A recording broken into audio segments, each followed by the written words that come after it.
Kesa magreklamo ka sa mga bagay na wala ka, magpasalamat ka na lang sa kung anong meron ka.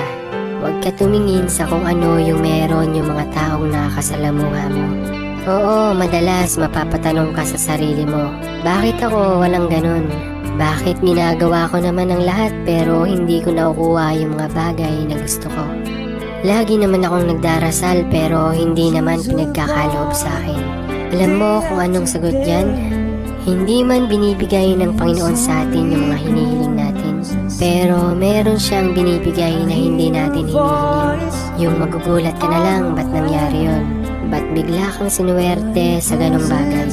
Kaya kung ano yung meron ng iba, maging masaya ka. At kung ano yung meron ka ngayon, tanggapin mo ng buong buo sa sarili mo. Dahil nilikha ang mga tao na hindi pare-pareho ang